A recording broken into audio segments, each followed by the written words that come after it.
సాధారణంగా సినిమా ఇండస్ట్రీలో ఎక్కువగా బ్యాక్గ్రౌండ్ ఉన్నవారే ఉంటారు. ఏ బ్యాక్గ్రౌండ్ లేకుండా ఇండస్ట్రీలోకి అంత ఈజీ కాదు ఎంట్రీ ఇవ్వడం. ఒకవేళ ఎంట్రీ ఇచ్చినా వారికి టాలెంట్ లేకపోతే ఇక వారిని దేవుడు కూడా కాపాడలేరు. ఆఖరికి తమ తల్లిదండ్రులు స్టార్ హీరోలైనా కూడా పిల్లలను సెటిల్ చేయడం అనేది చాలా కష్టమైన పని. కానీ కొంతమంది వారసత్వాన్ని పుణికిపుచ్చుకొని తమలో ఉన్న టాలెంట్కి మెరుగులు దిద్దుకొని ఇండస్ట్రీలో స్టార్ హీరోలుగా చెలామణి అవుతున్నారు. మరికొంతమంది అలా ఇంకా తండ్రి చాటు బిడ్డలుగా సెటిల్ అవ్వక తమ ఫ్యామిలీకి భారంగా మారుతున్నారు. ఇంతకీ తమ పిల్లల్ని సెటిల్ చేయడానికి ఇబ్బందులు పడుతున్న ఆ హీరోస్ ఎవరో చూద్దాం.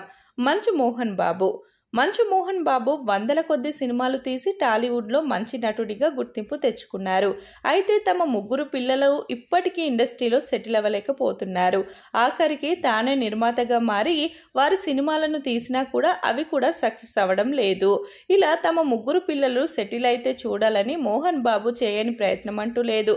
ఇక రజనీకాంత్ ఇద్దరు కుమార్తెలు తన తండ్రిని హీరోగా పెట్టి సినిమాలు తీసినా కూడా ఎవ్వరూ వారిని డైరెక్టర్స్గా గుర్తించడం లేదు. ఒక కూతురు లాల్ సలాం తీస్తే మరో కూతురు కొచ్చాడియన్ తీసింది. ఇద్దరి కూతుర్లు డైరెక్టర్స్గా మారుతారని చూడాలని రజనీకాంత్ ఆశ.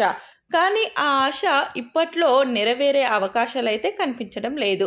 ఇక అక్కినేని నాగేశ్వరరావు వారసుడిగా నాగార్జున టాలీవుడ్లో తిరుగులేని హీరోగా ఎన్నో ఏళ్ల పాటు సక్సెస్ఫుల్గా కొనసాగుతున్నారు. అయితే తన వారసత్వాన్ని పుణికిపుచ్చుకున్న నాగచైతన్య, అఖిల్ ఇద్దరు కూడా వెనుకబడ్డారు. అందులో నాగచైతన్య కాస్త పర్వాలేదనిపించినా అఖిల్ మాత్రం ఇంకా ఎక్కడ మొదలు పెట్టాడో అక్కడే ఉన్నాడు.